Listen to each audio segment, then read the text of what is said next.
마태복음에서는 예수님의 계보를 아브라함부터 시작합니다. 그런데 요한은 오늘 읽은 말씀처럼 태초에 부터 시작합니다. 태초에 말씀이 계시니라. 이 말씀이 하나님과 함께 계셨으니 이 말씀은 곧 하나님이시니라. 요한이 정말 하나님의 예수 그리스도에 대해서 잘 표현했습니다. 로고스 선언합니다. 요한 1서에 보면 더 자세하게 설명하는데 태초부터 있던 생명의 말씀이라고 고백하면서 이렇게 설명합니다. 이 생명이 나타나셨다. 이 영원한 생명을 이제 우리가 보게 되었다. 그래서 이제 우리가 증거하는데, 그리고 너희들에게 전하는데, 이는 아버지와 함께 계시다가 우리에게 나타나신 바 된 예수 그리스도를 증거한다. 이렇게 설명하고 있습니다. 즉 본래 하나님과 함께 태초에라는 것은 in the beginning, 세상이 만들어지기 전에 창조주로서 존재하셨다. 이렇게 분명하게 선언하고 있죠. 그때에는 말씀으로 계시다가, 창조주로 계시다가 그 말씀이 became flesh, 인간의 몸을 입고 이 땅에 오신 분이 예수님이다. 이것을 신학적인 용어로 성육신, 인카네이션이라 그렇게 말합니다. 그래서 하나님이 오신 이 날이 바로 성탄입니다. 근데 그분이 누구였냐면 하나님이셨는데, 만물이 그로 말미암아 지은 바 되었으니 지은 것이 하나도 그가 없이는 된 것이 없느니라. 즉 창조주로서 계시다가 로고스로, 말씀으로 하나님과 함께 계시다가 같은 하나님이 이 땅에 인간의 몸을 입고 오셨습니다. 그래서 바울도 빌립보서 2장 6절 이하에 그는 근본 하나님의 본체시나 하나님과 동등됨을 취할 것으로 여기지 아니하시고 오히려 자기를 비어 종의 형체를 가져 사람들과 같이 되셨다. 그렇게 말씀하고 있습니다. 그래서 이 몸을 입으셨다. 이렇게 표현하죠. 오늘은 세상에 태어나신 그 주님의 성탄을 기념하고 하나님 앞에 경배하는 주일입니다. 이 성탄은 곧 하나님이 인간으로 탄생하셨다는 것을 말하는 겁니다. 여러분 그 아폴로 15호를 타고 우주 여행을 했던 여행사 제임스 어원이 이제 우주 여행을 하면서 가기 전에 그가 외웠던 구절이 있는데 시편 19편을 아마도 너무 감격스러울 것이다. 그렇게 해서 시편 19편을 외우고 그리고 묵상하고 우주선을 타고 이제 대기권 밖으로 올라갔습니다.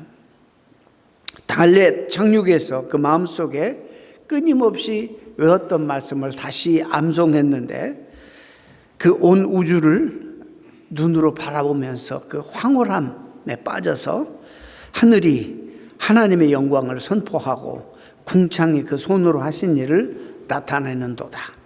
날은 날에게 말하고 밤은 밤에게 지식을 전하니 언어가 없고 들리는 소리도 없으나 그 소리가 온 땅에 통하고 그 말씀이 세계 끝까지 이르도다.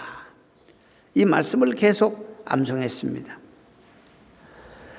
멀리 보이는 지구를 보고 하늘에 떠 있는 수없이 많은 별들을 보고 참 얼마나 황홀에 빠졌는지 모릅니다. 그 우주 속에서 이 모든 것들을 만드신 창조자 하나님을 그가 찬양했습니다. 상상만 해도 얼마나 감격했을 것인가, 얼마나 황홀한 그런 장면을 목격했을 것인가 상상이 됩니다. 임무를 마치고 돌아오는 길이었습니다. 우주선 안에서 밖을 창으로 보니까 저쪽에 지구가 보이는데 조그마한 축구 공만한 공으로 이렇게 반짝반짝 지구의 별이 보입니다. 그 많은 수없이 많은 전체의 별들 가운데 작은 별 중에 하나 지구가 보입니다. 정말 아름답게 보이는 거예요. 그 순간에 그 마음속에 그가 알고 있었던 성경 구절이 떠올랐습니다. 요한복음 3장 16절 말씀. 하나님이 세상을 이처럼 사랑하사 독생자를 주셨으니 누구든지 저를 믿는 자마다 멸망치 않고 영생을 얻게 하리 하심이라. 그러면서 정말로 감동의 눈물을 흘리기 시작합니다. 하나님이 어찌하여 저렇게 축구공만한 저런 지구 하나를 하나님 무엇 때문에 이렇게 특별히 애정을 가지고 사랑하십니까? 이 우주 안에 수억만 개의 별들이 있는데 그 가장 작은 별들 가운데 하나인 저 지구에 무한한 애정을 품으시는 하나님의 섭리와 뜻이 도대체 어디에 있습니까? 저 속에 인생들이, 죄인들이 우글거리고 살고 있는데 하나님의 이 사랑과 아름다움을 모른 채 자기 욕망만 위해서 그렇게 죄를 짓고 하나님 멀리하며 살아가고 있는데 어찌하여 하나님이 특별히 저들을 기억하시고 사랑하셔서 구원하시기 위하여 자기 몸을, 인간의 몸을 입고 영광 보좌를 버리시고 저기 낮고 천한 저기까지 가셨습니까? 참으로 생각할수록 감동이 되고 하나님 앞에 감사가 넘치지 않을 수 없었습니다. 자기를 비롯해서 인간들이 살아가는 모습을 볼 때 지극히 자기 욕망만 가지고 자기 성취만을 위해서 살아가는 죄악된 인간들을 향해서 이 모든 것을 만드신 하나님이 그럴 필요가 없음에도 불구하고 그렇게 인간의 몸을 입고 계시하시기 위해서 저 축구공만한 저 땅에 저 작은 별 속에 관심을 가지시고 찾아가신 그 주님의 사랑이 너무 감동이 되었습니다. 예수님이 탄생하셨다는 말은 곧 하나님이 탄생하셨다는 말입니다. 예수님으로 이 세상에 하나님이 인간의 몸을 입고 오셨습니다. 이 불가사의한 이 사건을 우리가 어떻게 말로 설명할 수 있으며 어떻게 우리가 제한된 이성으로 다 이해할 수가 있겠습니까? 없습니다. 자, 보이지 않는 하나님, 아무리 선지자를 통해서 말씀을 내어도 믿을 수가 없으니까 이 불가능한 일이 아닙니까? 필립 얀시가 그의 책에서 그 성육신 사실을 이렇게 표현했어요. 창조자가 지구상의 피조물 가운데 한 부분이 되신다는 이 사실을 우리가 어떻게 이해할 수 있겠는가? 어디에도 견질 수 없고 전혀 생소하며 이거는 유일무이한 사건이다. 춥고 어두운 어느 날 밤 베들레헴 굴곡진 언덕 위에 영계와 물질계가 극적으로 교차되었다. 처음도 없고 나중도 없으신 하나님께서 그가 만드신 시간과 공간 속으로 들어오신 것이다. 우주를 가득 채우고 계신 하나님께서 시골뜨기 어린아이가 되셨다. 다른 평범한 아이들과 똑같이 걷는 법과 말하기와 혼자 옷 입는 법을 배우셨다. 이것은 하나님이 사람의 몸을 입음으로 말미암아 의도적으로 완전하지 못한 결함과 약점 속으로 들어오신 것이다. 온 우주에 충만하신 그의 편지하심은 두 팔로 걷고 때로는 나귀를 타야 하는 모습으로 자신을 낮추시고 바꾸셨다. 온 우주의 별들을 다스리고 통치하시던 그분이 나사렛에서 좁은 오솔길과 유대 광야의 바위들과 예루살렘의 복잡한 거리를 지니셨다. 물질을 만드신 그 하나님이 물질의 형태를 취하셨다. 그렇게 하지 않으면 보이지 않는 하나님을 계시할 수가 없었기 때문이다. 제가 누차 이야기하지만 사람에 따라서도 연령에 따라서도 교육 수준에 따라서도 서로 대화가 안 되고 서로 깊이 마음을 나눌 수가 없는 그런 한계들을 우리가 가지고 있는데 보이지 않는 하나님, 형체가 없으신 영원한 하나님을 아무리 말한들 아무리 설명한들 설명의 제한도 있고 믿을 수가 없는, 그래서 하나님이 이 땅에 인간의 몸을 입고 하나님을 계시하시기 위해서 우리의 문화 속에, 우리의 언어 속에, 우리의 시간과 공간 속에 뛰어 들어오신 것입니다. 오셨을 때 태어날 장소로 베들레헴 구석진 곳에 있는 마구간을 택하셨습니다. 그 하나님을 어떤 호화로운 궁전과 침대가 그 하나님의 오심을 영접할 수 있겠습니까? 그러나 그분은 선택하시기를 양들이 배설한 오물들 때문에 악취가 가득하고 천장에는 거미줄이 충만하고 여기저기 매달려 있고 쥐들이 들락거리고 고약하고 어두운 침침한 마구간을 선택하셔서 하나님이 이 땅에 오셨습니다. 5만 가지 기생충들이 기어다니는 곳에서 하나님 태어나셨습니다. 천사는 하나님이신 예수가 마구간에 태어나신 것을 이렇게 선포합니다. 무서워 말라. 보라, 내가 온 백성에게 미칠 큰 기쁨의 좋은 소식을 너에게 전하노라. 온 세상 사람들이 들으면 모두가 다 기뻐할 만한 좋은 소식을 전하겠다는 것입니다. 그 소식이 뭐냐? 오늘날 다윗의 동네에 너희를 위하여 메시아가, 구세주가 수천 년 기다렸던 하나님의 말씀의 중심, 그 언약의 실체가 이 땅에 실제적으로 오신다. 그분이 나셨으니 곧 그리스도 주시니라. 하나님이 인간을 만드셨을 때 처음부터 창조하실 때 의도적으로 뭔가를 의도하고 창조하셨습니다. 왜냐하면 하나님께서 너무너무 성부, 성자, 성령 하나님의 교제가 아름답고 완벽하니까 이 교제의 폭을 넓혀서 지난번에도 말씀드렸죠. 인간을 만드시고 이 사랑의 대상으로, 교제의 대상으로 인간을 만드셨습니다. 그래서 그 사람을 하나님이 사랑하고 또 그 사람들로 하여금 경배를 받으시고 아름다운 그런 교제를 가지시기를 원하셨습니다. 그러나 우리가 아는 바와 같이 인간은 하나님의 그 의도를 헌신착전으로 차버리고 하나님의 곁을 떠나게 됩니다. 죄에 타락하여서 하나님을 피하게 됩니다. 죄에 타락한 인간이 가장 먼저 나타내는 반응이 뭐냐면 하나님의 낯을 피하고 하나님을 싫어하는 것입니다. 하나님과의 교제를 단절하고 싫어하는 겁니다.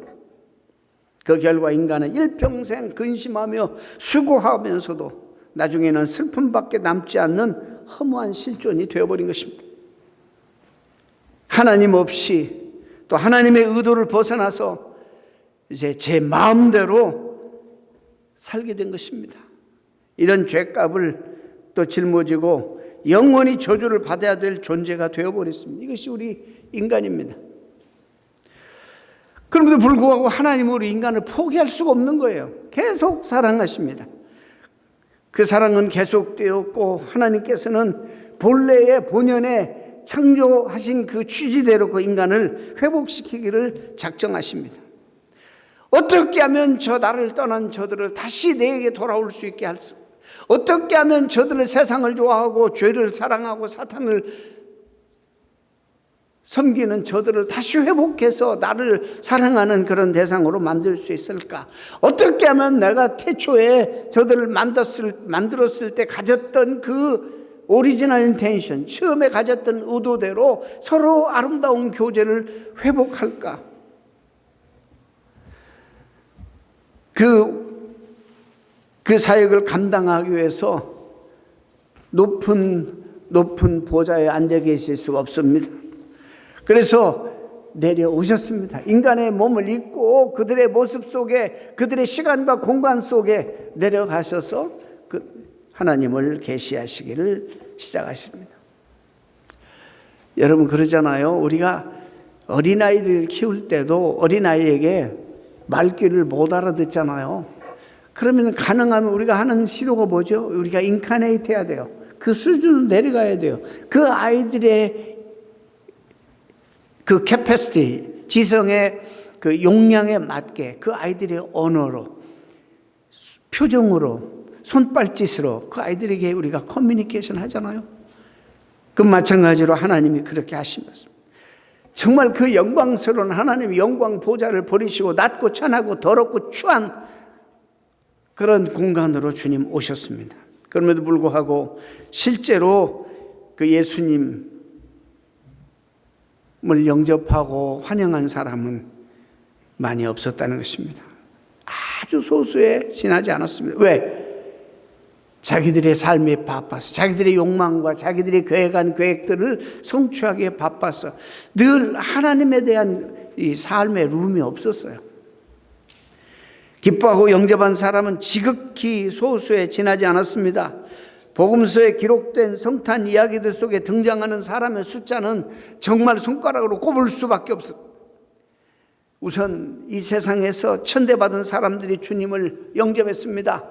잘 나가고 즐길 거 있고 꿈이 많고 이런 사람들은 주님 거들떠보지도 않았습니다. 무시당하고 가난하고 짓밟히고 실패하고 병들고 사회적으로 죄인으로 몰린 자들이 예수님을 더욱더 사모하고 기다렸습니다. 그리고 오시자 기뻐했습니다. 예수님의 탄생 소리를 듣고 찾아온 목자들, 당시에 목자의 직업을 가진 사람들은 가장 천민 중에 천민이었습니다.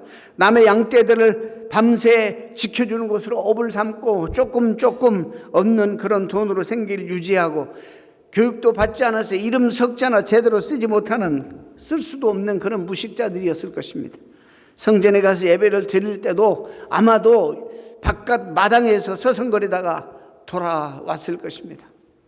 그리고 이들은 아마도 그들의 양을 쳤기 때문에 성전에서 양을 어떻게 매매하는 것, 그리고 얼마나 그 성전의 제사장들과 기득권 세력들이 부정하고 나쁜 짓을 저지르는지도 누구보다도 잘 아는 사람들이었습니다.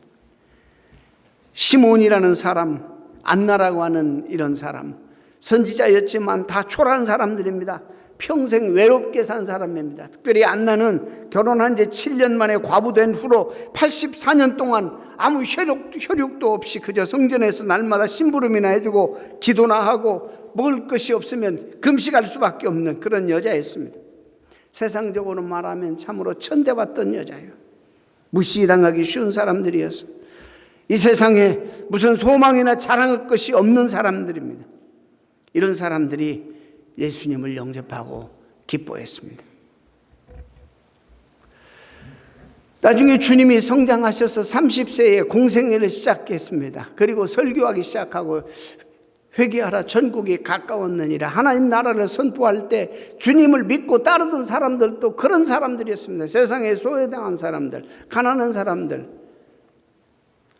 어떤 기댈 언덕이 없었던 사람들, 그런 사람들이 주로 따랐습니다. 여러분, 저는 가끔 그런 얘기하죠. 복음은 낮은 대로 흐른다. 우리가 생각해 봐야 돼요.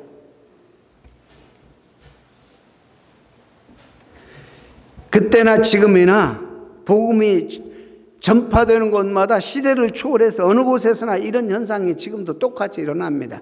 내가 누릴 것이 있고 내가 내 개인적인 욕망이나 꿈이 있으면 주님 찾지 않습니다. 내가 죄인이라고, 내가 부족하다고 그렇게 인정하는 사람이 주로 주님을 찾습니다. 여러분, 저는 여러분들에게 무슨 극도한 청빈을 지금 요구하는 게 아닙니다. 세상에서 성공하는 거 아름다운 것입니다. 잘 사는 것, 부유하게 사는 것, 하나님의 축복의 하나라고 저는 믿습니다. 그리고 모든 사람들에게 존경받고 또 선망의 대상이 되고 인기 누리고 유명해지는 거 나쁜 것이 아닙니다. 결코 아닙니다. 그러나 한 가지 우리가 꼭 알아야 할 사실은 예나 지금이나 세상에 오신 예수님을 참으로 기뻐하며 마음속에 모시고 그 기쁨을 누리지 못하도록 방해하는 것이 세상적인 종욕과 욕망이라는 겁니다. 우리 자신들도 우리가 누리고 있는 이런 기득권을 내려놓지 않기 때문입니다. 그래서 오늘도 주님을 외면하고 우리 일에 분주하고 우리 일에 바빠서 주님을 거들떠보지도 않는다는 것입니다.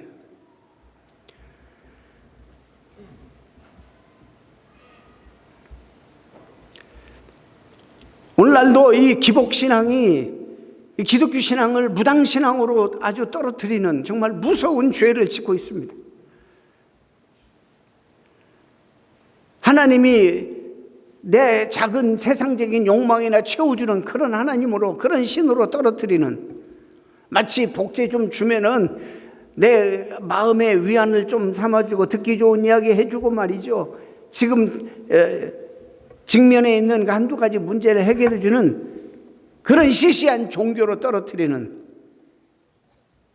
그 하나님이 얼마나 영광스러운 분인데, 그분이 이 땅에 오신 것도 감당할 수가 없는 것인데 우리가 오늘 예수님을 그렇게 취급하고 있다는 것입니다. 누가 또 예수님을 진정으로 기뻐하며 누가 정말 주님을 찬양하며 살 수 있는가? 구원을 간절히 기다리는 사람들이 그때나 지금이라 주님이 베푸시는 구원과 그 영적 축복을 사모하는 사람들이 오늘도 주님을 기뻐하고 사모합니다. 주님을 구원자가 오시기를 기다린 요셉, 마리아, 사가랴, 세례요한의 부모 엘리사벳, 사가랴 모두 평생 기도하고 산 사람들입니다. 구원자가 오시기를 기다리고 사모했던 사람들입니다. 안나와 시몬, 목자들도 마찬가지입니다. 기대의 언덕이 없었습니다. 자신을 구원할 구원자가 오시기를 날마다 기다리고 있었던 사람들입니다. 그들에게 기쁨의 메시지가 전달된 겁니다. 오늘날 다윗의 동네 너희를 위하여 구주가 나셨다. 사랑하는 성도 여러분, 오늘도 인생의 그늘진 곳에서 눈물 흘리며 밤을 지새운 사람들이 너무나 많습니다. 억울한 일을 당한 사람들 많고, 짓밟힌 사람, 피지 못하고 꺾인 사람, 가난한 사람, 병든 자. 주님이 오실 때에, 메시아가 오시면 어떤 일들이 일어나느냐, 바로 이사야가 예언한 말씀이고, 세례 요한이 감옥 속에서 그래도 마지막으로 정말 주님이 우리가 기다렸던 메시아입니까? 물을 때 주님이 제자들을 보냈습니다. 세례 요한의 제자가. 주님이 바로 이사야의 이 예언을 가난한 자에게 복음을 전파되고, 병든 자, 눌린 자, 아픈 자들이 고침받고, 눈먼 소경들이 눈을 뜨고, 문둥병자가 고침받고, 주님이 우리 선생님이 우리 보내서 왔는데요, 우리가 기다리는 메시아입니까? 그러니까 그렇다 이런 말씀하지 않고 이사야가 예언한 말씀을 인용하는데 바로 이런 내용입니다.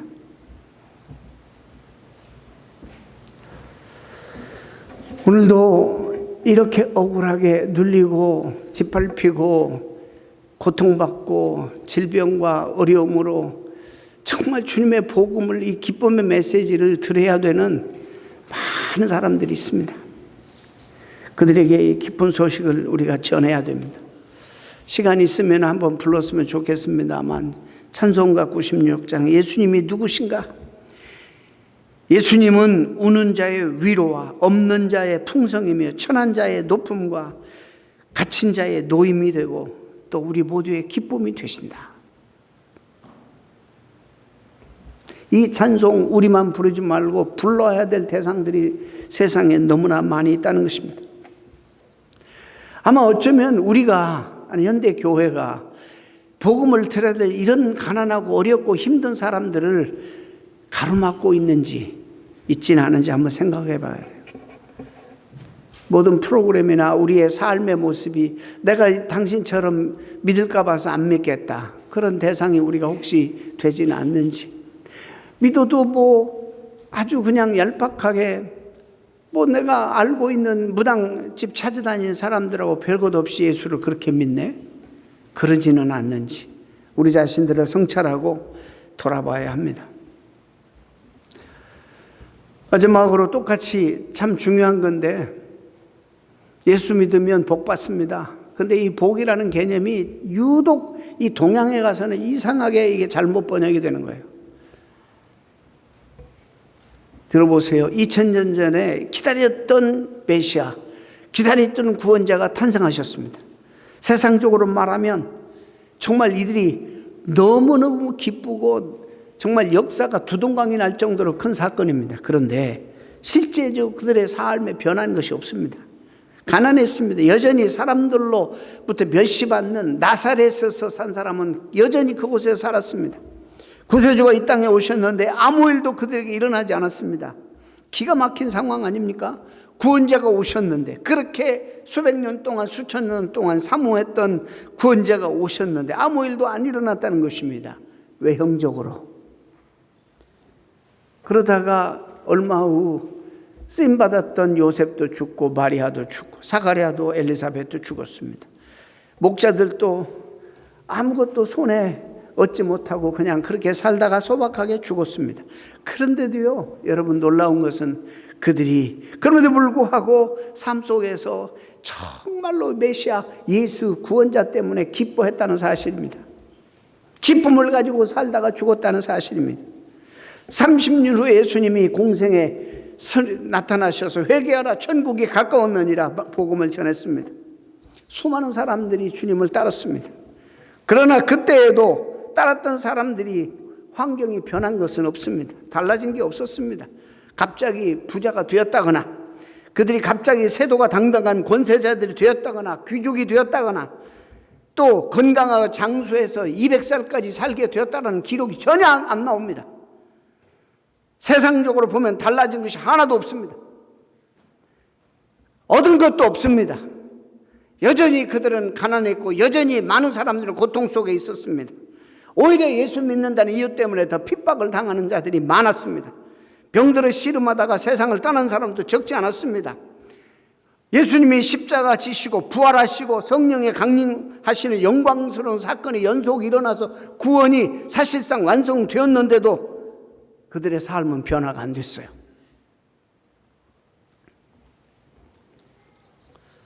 그럼에도 불구하고 그들은 기뻐했습니다. 여러분, 이 축복이라는 것을 잘 이해를 하셔야 됩니다. 여러분, 이 기독교, 이 어마어마한 이 종교를 무당 종교로 떨어뜨려서는 안 됩니다. 여러분이 하나님 믿는 거, 내 조그마한 인간적인 욕망 하나를 이루어 드리려고 주님이 이 땅에 오시지 않았습니다. 여러분이 산 복권 하나 당첨시켜 주시려고 주님이 오시지 않았습니다.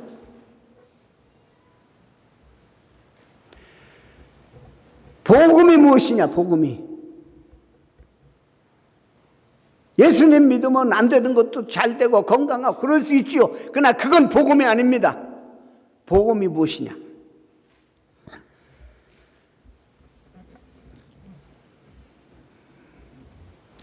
구원자가 오셨다는 그 사실 하나만으로도 정말 만족할 수 있는 것이에요, 복음이. 그게 뭐냐면 지금은 아니지만, 물론 지금도 주님이 임마누엘, 하나님이 그냥 나 홀로 두지 아니하시고 나와 함께 동행하시는 거예요. 내 삶의 주인이 되셔서 내 삶을 책임져 주시는 거예요.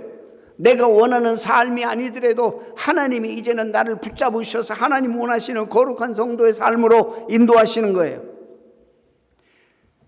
구원자가 이제 우리에게 베풀 그 마지막 천국의 영광을 우리가 내다볼 수 있어요. 그래서 이 대단히 중요한 것이 이 소망이라는 것이 중요합니다.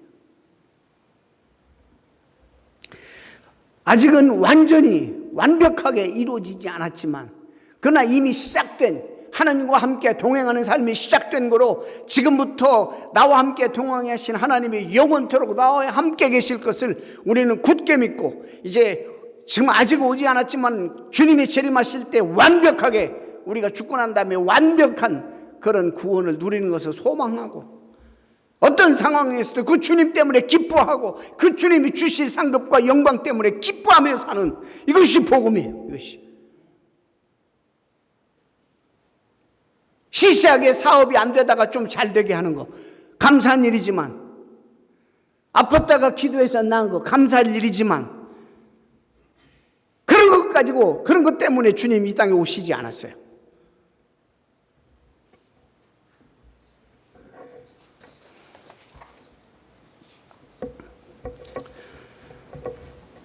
많은 사람들이 주님 메시아를 붙들고 구원자이신 주님을 영접하고 가난 속에서도 어려움 속에서도 병 속에서도 그 구원자를 찬송하고 기다리다가 죽었습니다. 사람들 보기엔 달라진 것이 하나도 없었습니다. 구원자가 준비하신 하나님의 나라를 바라보고 그 완성될 구원을 그들이 믿고, 이미 시작하신 그 구원, 영생은요 믿는 그 순간에 시작하는 거예요. 임마누엘 하나님 나와 함께 내 삶에 이미 개입하시고 뛰어들어오시고 나와 함께 하시고 영원토록 나와 함께 하신다는, 이게 얼마나 놀라운, 여러분이 몰라서 그렇지 매 순간 우리 주님이 나와 함께 하시고 나를 지켜보시고 보호하신다는 거예요. 여러분에도 마찬가지입니다. 이 성탄의 메시지예요. 이게 예수 믿었다고 해서 하루아침에 성공하고 부자되고 유명해지고 특별한 사람이 됩니까? 우리가 병으로 인해 씨름하고 어떤 때는 탄식도 할 수밖에 없고 잠을 못 이루는 고통을 경험할 수도 있고, 우리는 그런 것들을, 이런 것들에서 해방되는 걸 구원이라고 말하지 않아요. 물론 그런 축복도 우리에게 따르죠. 그러나 그것만 전하면 그건 복음이 아닙니다. 주님이 이 세상에 오신 것은 아침에 잠깐 피었다가 시들어버리는 그런 꽃과 같은, 아무리 아름답고 영화로운 옷이라도 아무리 사람들의 눈을 주목하게 하는 것이라죠, 한순간에 마음을 황홀하게 만드는 기쁨이라 할지라도 그런 잠시 피었다가 없어지면 안개와 같은 그런 것을 주시려고, 그런 것들을 허락하시려고 굳이 하나님이 영광 보좌를 버리시고 이 땅에 오시진 않았어요. 너무 하나님을 그렇게 도깨비 방망이 취급하듯이, 잡신 취급하듯이, 그런 것 때문에 너무 속상한 거예요. 헛된 영광 우리에게 구하라고 주님이 이 땅에 오신 거 아니에요. 보이지는 않지만 그러나 영원한 것, 없어지지 아니할 것, 임마누엘 하나님. 우리가 병 낫고 잘 되고 명성을 얻고 이런 건 그냥 따라오는 부수적인 것이지 그게 중심이 아니라는 거예요. 하나님 그분을 소유하는 것이 중요한 것이지 그분을 통해서 얻어내는 것, 그것이 중요한 게 아니라는 거예요. 우리는 너무나 관심과 초점이 그분을 통해서 얻어내는 어떤 것에 있어요. 그분에 관심이 없고.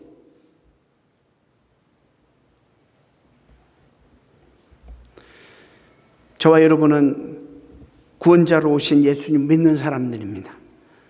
우리에게 세상적으로 달라진 거 없다 할지라도 저와 여러분 예수님 때문에 기뻐하지 않을 수 없어요. 구원자이신 예수님이, 하나님이 내 삶에 이미 개입하셨어요. 나를 붙잡고 계세요. 지금부터 나와 함께 사시고 나를 지키심에 있어서 실수가 없으시고 영원토록 내 영혼을 보존하시고 사는 날 동안 나에게 꼭 필요한 것들로 하나님이 채워주실 것이에요. 최고의 행복은, 완전한 구원은 우리 앞에 있는 거예요. 오고 있는 거예요. 많은 성도들이 바로 그것을 소망하며 그 어려움 가운데 그 핍박 속에서도 그들이 기꺼이 자존심을 가지고 주님의 영광을 위해서 그들의 삶을, 정말 순교자의 삶을 사는 거예요.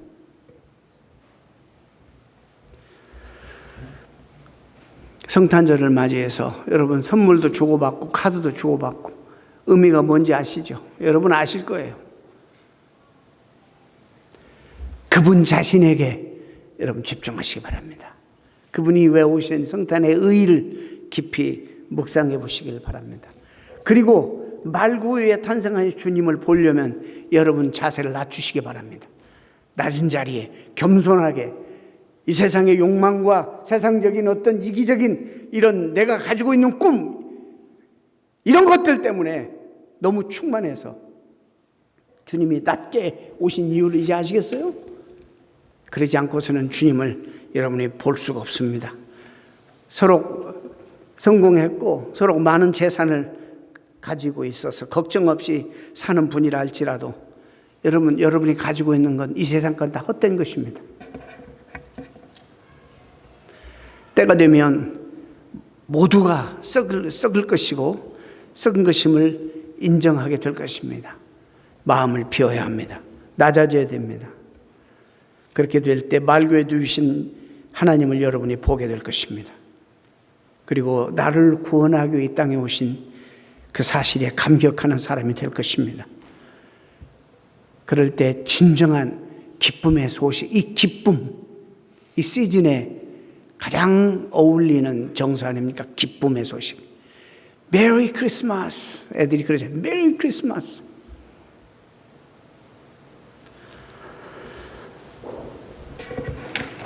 세상적인 것들을 지나치게 사모하지 말고 주님 주시는 구원과 영적 축복을 더 사모하시기를 바랍니다.